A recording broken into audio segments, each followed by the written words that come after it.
Let me begin with a simple but uncomfortable question. When an economy is already struggling to breathe, is it wise to gamble with fire and call it innovation?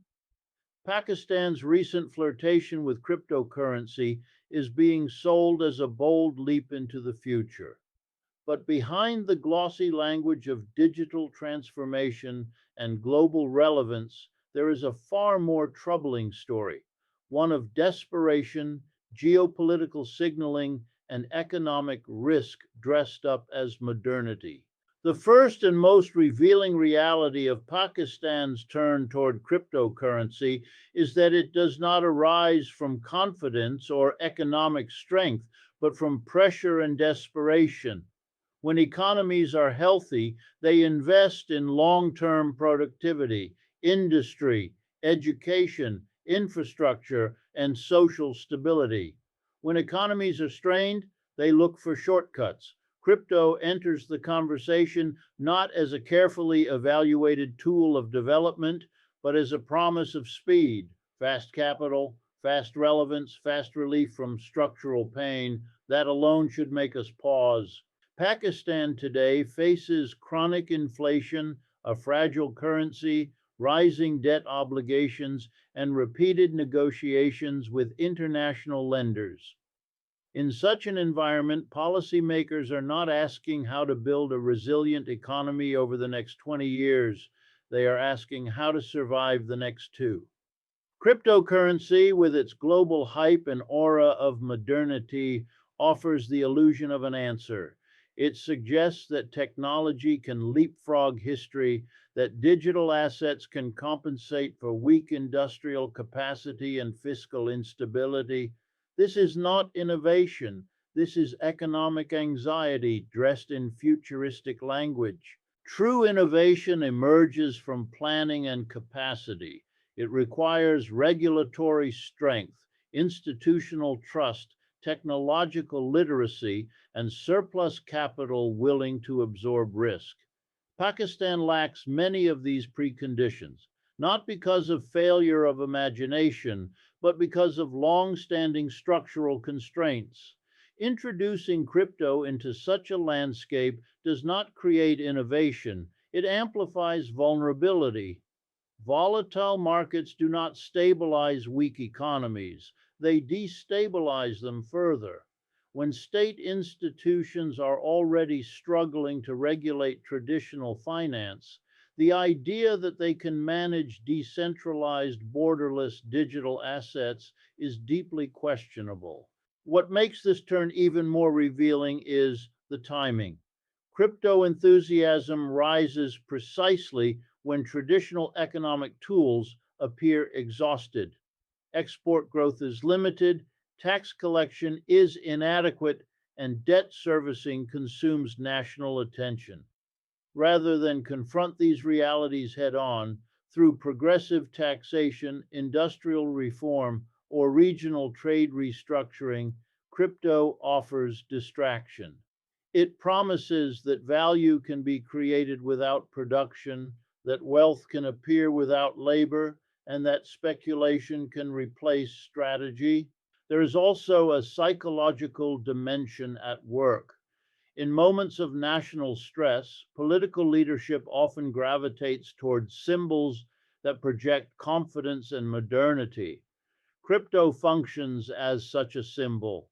It signals to global markets and domestic audiences alike that the country is not falling behind, that it is plugged into the future.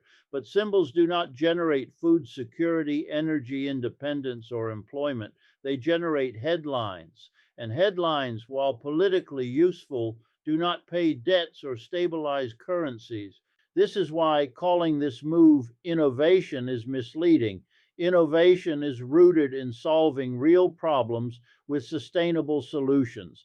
Desperation seeks relief, not resolution. Crypto, in this context, is not being deployed to strengthen economic fundamentals, but to bypass them. It reflects a hope that participation in a speculative global system might compensate for the absence of structural reform at home. That hope is not evidence of bold thinking. It is evidence of limited options and shrinking economic space. The second keynote exposes a central contradiction in the promise of cryptocurrency. While it is marketed as a tool of financial inclusion and empowerment, in practice, it shifts economic risk downward, placing the heaviest burden on those least equipped to carry it. In countries like Pakistan, where large segments of the population live close to economic precarity, this risk transfer is not accidental, it is structural. Crypto markets are volatile by design, driven by speculation, sentiment, and concentration of capital. When such markets are introduced into fragile economies, they do not democratize wealth, they redistribute insecurity. The language surrounding crypto is seductive. It speaks of decentralization, freedom from banks, and equal access to opportunity. But access without protection is not empowerment. For working people, small traders, and young savers, crypto often becomes an entry point into financial exposure without safety nets. Unlike wealthy investors, they cannot diversify across assets, absorb sudden losses, or wait out market crashes. A sudden drop in value is not an inconvenience. It can erase savings meant for education, healthcare, or survival. This imbalance is intensified by information asymmetry.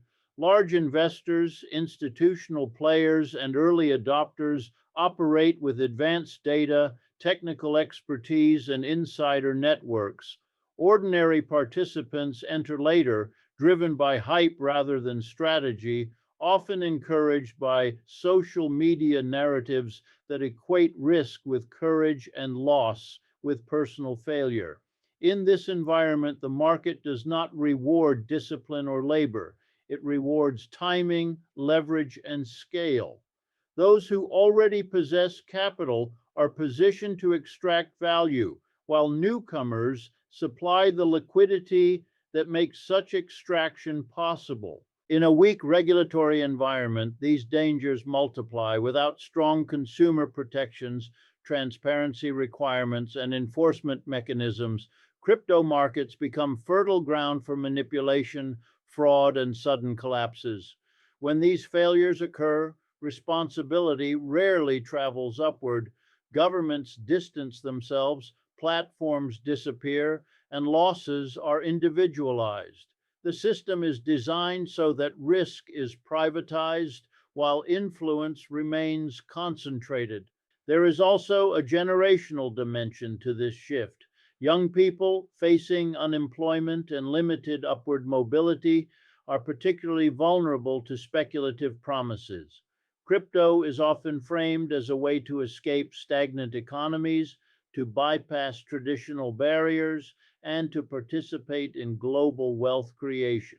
But what appears as opportunity often functions as a pressure valve, redirecting frustration away from systemic reform and into personal financial gambling. When losses occur, they are internalized as personal mistakes rather than symptoms of an unequal system. This downward transfer of risk mirrors broader patterns in global capitalism, where financialization replaces productive investment and instability becomes normalized. Crypto does not disrupt this pattern, it intensifies it. By encouraging participation without protection, it converts economic hardship into speculative fuel. The working population becomes both the target audience and the shock absorber for market volatility, while those at the top retain mobility, insulation, and exit options unavailable to everyone else. The third keynote centers on the transformation of economic policy into political theater, where symbolism and signaling begin to substitute for substance and structural capacity. Pakistan's embrace of cryptocurrency functions less as a coherent economic strategy and more as a performance aimed at multiple audiences: international investors, geopolitical partners, domestic elites, and a frustrated population eager for signs of progress. In this performance, crypto becomes a prop, an easily recognizable marker of modernity and global relevance, regardless of whether the underlying economic conditions can support it.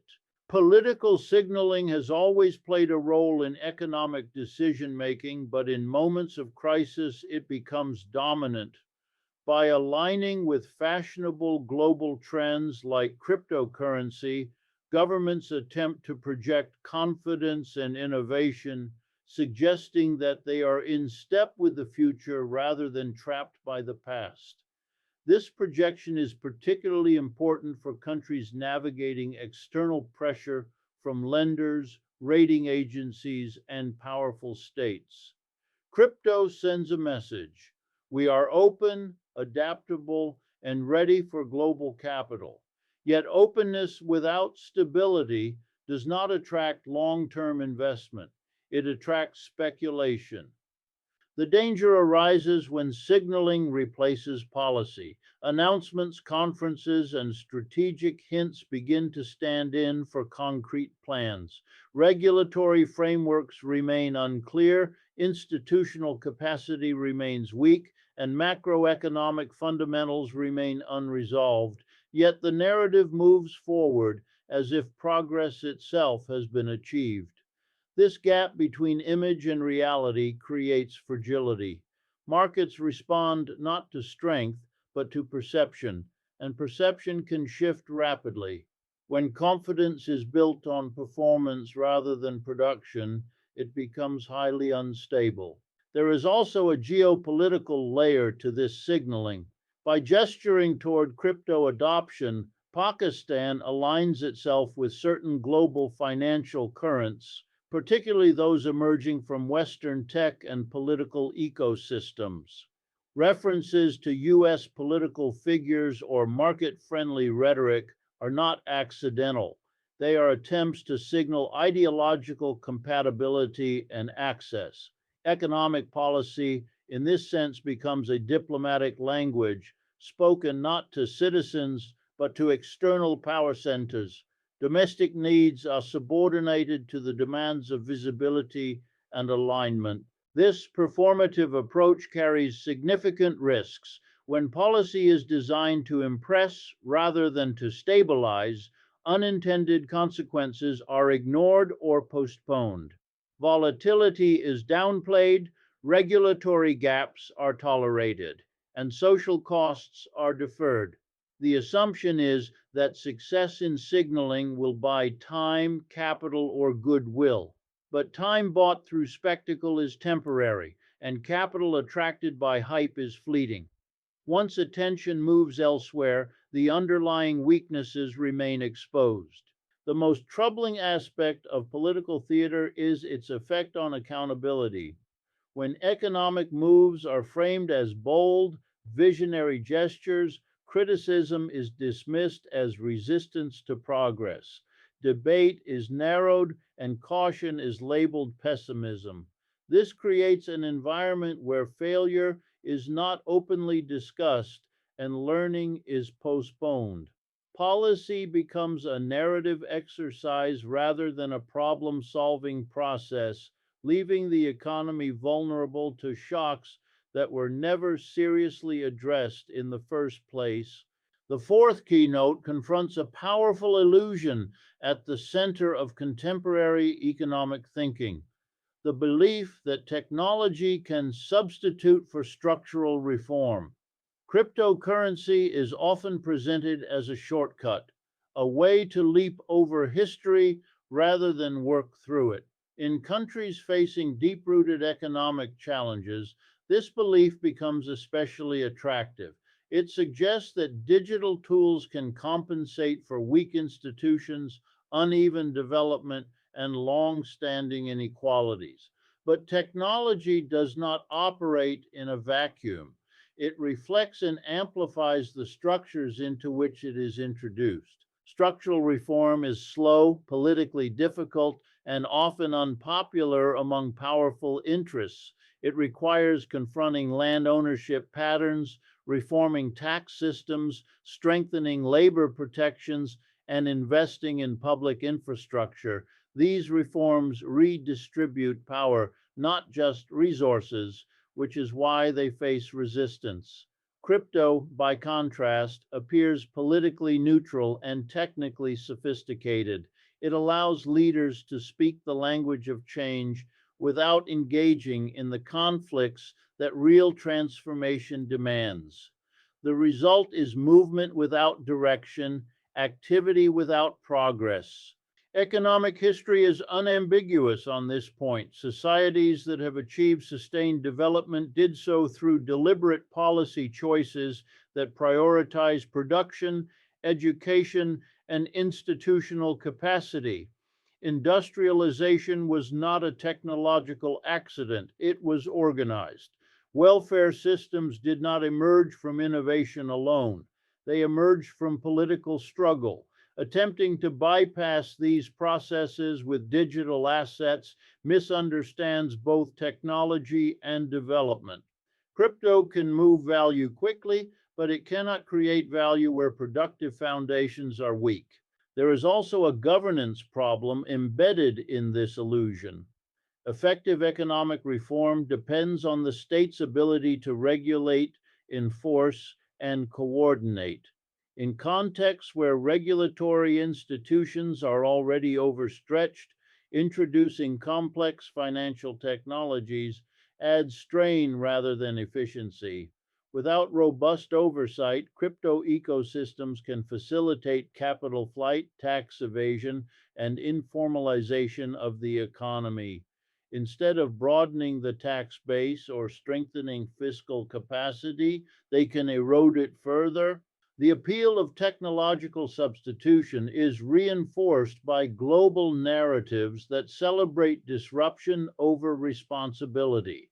Innovation is framed as inherently positive, while regulation is portrayed as backward or obstructive. This framing is particularly damaging in developing economies where regulation is not an obstacle to growth, but a precondition for stability. Without rules, markets do not become free. They become dominated by those with the greatest power and information.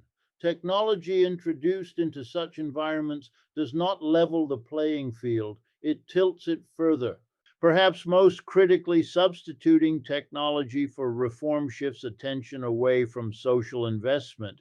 Education systems remain underfunded, healthcare systems remain strained, and public infrastructure remains inadequate, while digital solutions are promoted as universal answers. This creates a distorted policy landscape in which symptoms are treated as causes and tools are mistaken for strategies. Crypto, in this sense, becomes not a solution but a distraction, one that absorbs political energy while leaving foundational problems untouched. The fifth keynote challenges the popular myth that cryptocurrency exists outside or against capitalism. In reality, crypto is not an escape from the global economic system.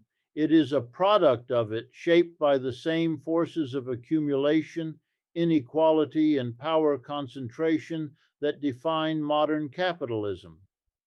While the language of decentralization suggests a leveling of financial hierarchies, actual control within crypto markets is highly centralized, resting in the hands of those who possess capital, technical dominance, and early access. Ownership patterns within major cryptocurrencies reveal extreme concentration.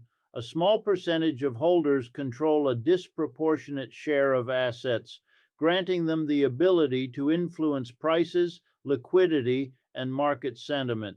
This mirrors traditional financial markets, where large institutions shape outcomes while smaller participants react. Far from dismantling financial elites, crypto often reproduces them in digital form, replacing familiar institutions with new gatekeepers who are less visible and less accountable. The infrastructure supporting cryptocurrency further exposes its dependence on capitalism. Mining operations require massive capital investment, access to cheap energy, and sophisticated hardware.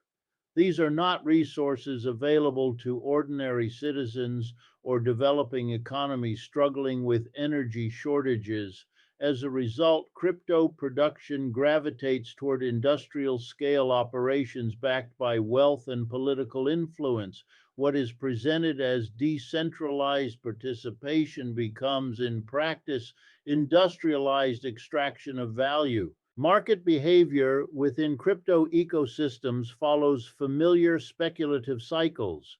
Hype drives inflows, prices surge, narratives of transformation dominate public discourse, and late entrants rush in under the promise of extraordinary returns. When corrections occur, losses are distributed unevenly. Large holders exit strategically while small participants absorb the impact. This pattern is not a disruption of capitalism, but a compressed version of its most volatile tendencies. Crypto's integration with global finance further undermines claims of independence. Major exchanges operate across borders, but they remain deeply connected to traditional banking systems, venture capital, and regulatory environments shaped by powerful states.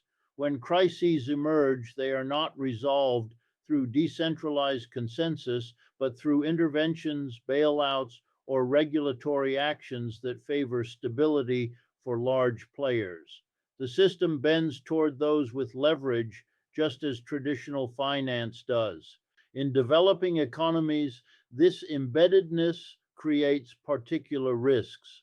Participation in crypto markets exposes domestic economies to global shocks without providing the protections that established financial systems, however imperfect, can offer.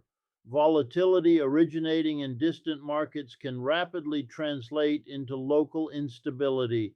Instead of insulating countries from global capitalism, crypto plugs them more directly into its most speculative and least regulated circuits, amplifying external influence rather than reducing it.